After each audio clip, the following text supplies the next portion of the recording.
海恩，我理想中的餐酒生活，填土之道有道理。我之前提过，我曾经写过不少新闻的评论，呃，没有发表在一般的这个刊物上面，因为我这是我在我自己的平台上面有发表，但是这些东西呢，就是针对的某一些我每天看不一定每天啊，就是如果看到有趣的东西，或是发人深省的东西，或者觉得可以解释的东西，我会把这个新闻截取下来，然后后面加上我自己的评论。那也不能讲二次创作，就是说，因为新闻记者也许对某些东西他写的不是很明白，或他只是外电的报道而已。那我会用我的角度，比较专业的角度，或是用不一定讲专业，而是从别的角度去切入，去解释这个新闻背后可能有什么道理在里面，跟我之前网站的读者分享。这样的文章有170-180篇以上，我到现在也偶尔还是会写哦。如果我发觉有些新闻特别有趣的话，那这些文章如果是要我背下来念，当然不可能，因为包含新闻本体就很长了，所以我倾向以 podcast 的形式来加入这个目前为止这个 YouTube 的平台里面。之前发表过2篇了哈，各位可以去找我看，因为我没有，那我就没有标明 EP episode，我没有标明是那个 episode，我只是单纯写作这是一个这一篇是像 podcast 的一样好的文章。那今天我来试试看念第3篇。我之前进度比较慢，是因为我觉得我在念文章的时候，我希望是有一个风景或是一个动态的那种那样的镜头，而不是我坐在这边念。因为我们不是这边不是录音室，说这边是录音室，但是这边不是让大家直接看我的，因为这样要互动。我如果看镜头，我就没办法斜眼看到这个文章了。但是在没有找到解决方法之前，就先这样试试看，好不好？这篇文章是我在2012年2月3号的时候写的，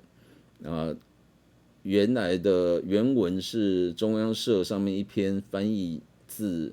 澳洲的报道。他其实讲的东西很简单啦，因为这阵子好像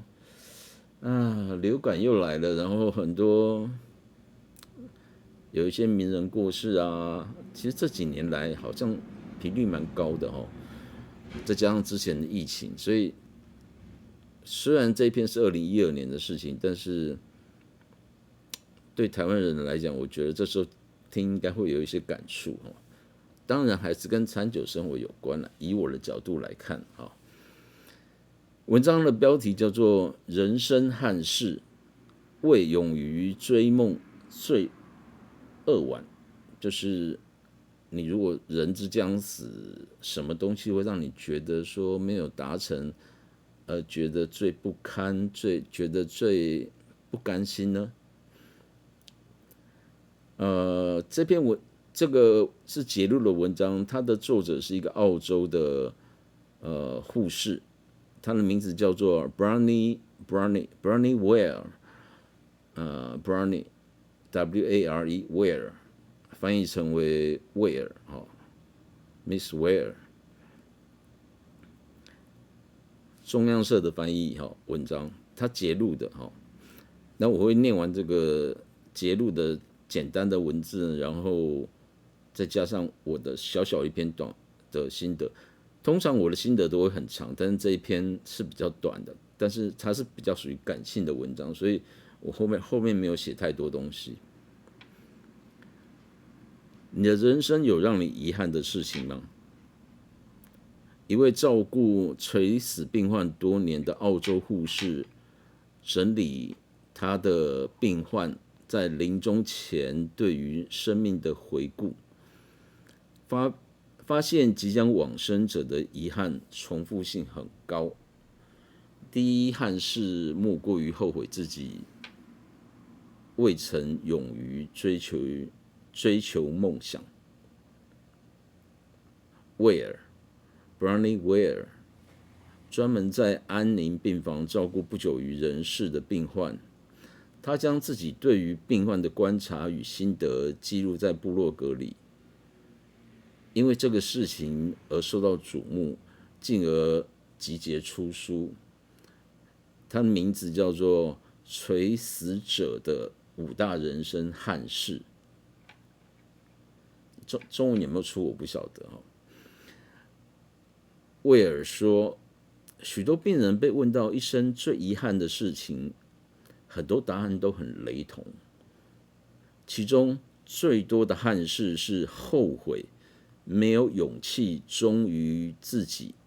去追寻属于自己的梦想。每个人的梦想都不一样啊，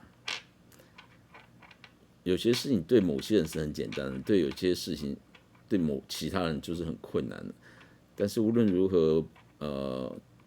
梦想都要去追寻的，你不追寻，你怎么能够达成呢？不过我讲这个事情呢，其实不一定要人之将死啊。有时候等你年纪越来越大之后，你就知道说，到你过了某个年纪，所谓的去追寻梦想，往往是要达到一个层次。如果它只是一个 bucket list， 就是说啊 check check check 的话，也可以当梦想了。但是我个人是比较倾向说，我的梦想，比方讲我想当一个甜点师傅，我喜欢烤蛋糕哈，我也想要开店啊。我最近在跟银行谈，说是不是要就是跟他们做这个，就是一个营运企划这样。只是我现在觉得自己一个人这样会觉得很累，但是我有把握我自己烤的蛋糕很好吃，只是要怎么去做呢？对呀，这如果是以我的梦想来讲，我觉得目前要追寻的是想要做这样的事情，不一定是钱哦，而是这种东西就是有时候是证明自己的问题。他说最多的憾事是没有勇气去忠于自己，去追寻梦想，而活在别人的期望里，就是你走在人生的另外一条跑道。许多人甚至连一半的梦想都没有达成，就已经要离开人世了。对于健康问题，很少人了解它的重要性，一切都等到病了才会发觉啊，来不及了。第二大遗憾是后悔自己花太多的时间工作，你有吗？几乎所有的男病患都有同样的遗憾。我想这里也不是只有男病患啊，因为就是男女现在平等嘛，所以很多女孩子也是很把心思都放在工作上面了。后悔自己为了工作错过小孩的成长，或是没有陪伴自己的另外一半，还有没有陪伴自己的父母，这些中年人就最能够体会哦。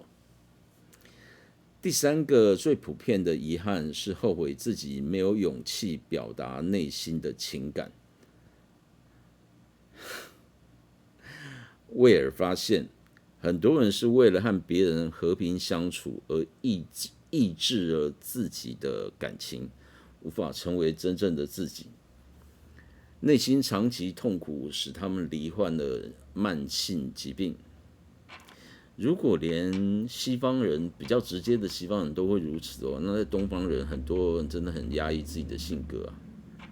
如果我的读者有日本人的话或韩国人的话，可能应该更能够体会吧。台湾应该稍微好一点点。第四个最常被提到的遗憾，则是后悔自己没有和老朋友保持联络。你有和你的老朋友保持联络吗？老朋友可能是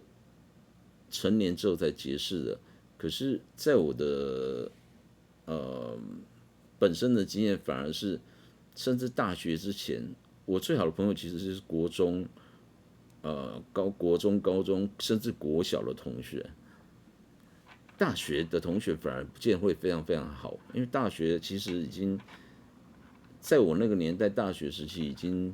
大三、大四已经准备要各奔前程，而且如果你一旦开始工作或是出国，其实一出国通常就很难再回来了，或是回来已经垂垂老矣了。而且那个年代，我那个年代其实网络的通信还没有那么的发达，所以不像现在的年轻人，你可能跟你的朋友比较容易保持联络。我那个年代真的很困难，那现在想到也都来不及了。以前写的信我还留了一堆信啊，可是你写信最主要是地址嘛，那地址如果变了，人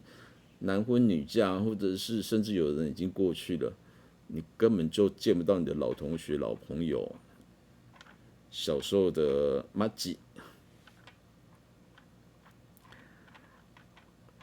很多人在病逝前怀念起自己的老友，却因为没有常保持联络而无法再见到面，悔恨没有把握机会和他们相处。排名第5的人生憾事是后悔自己没有快乐一些啊，这个心有戚戚焉呐。威尔说，这个答案的普遍性令他感到惊讶。许多人直到将踏上人生的最后一程，才明白地了解自己一生陷在习惯的模式里，担心改变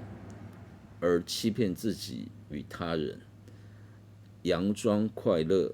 悔不当初。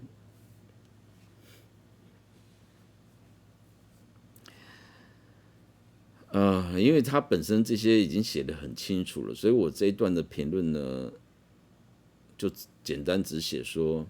因为通常我都会写个10点左右的评论哈，但是我看到这个是因为自己心有戚戚焉，所以我这么写说，以上我就不写10点了，就是不评论了。无论如何呢，酒只是人生玩乐的一个小块而已，它应该融合在餐桌和生活里，而不必太讲究细节，或掉入商人设定的品牌追求上。不管家人日常相处，或者是朋友偶尔的聚会，该把握的是在一起的彼此在一起的欢乐时光。当然，食物或酒能够锦上添花，让愉快的气氛更长。但无论如何，快乐的本质还是要回到人的身上。所以前面那个最后一点是要追求快乐嘛。人生如果不快乐，即使拥有或喝遍了一堆好酒，吃遍了一堆美食，也是虚幻啊。我会用一张图是春天的桃花，刚好符合现在这个节气。这篇文章叫做《人生憾事在于未于勇于追梦，罪恶晚》。好，很短，有史以来最短的一次影片，13分钟。我接下来可能再录一段吧，因为我觉得这样子我找到一个角度可以讲，刚刚好。海恩，我理想中的餐酒生活。另外就是填土之道有道理。拜拜。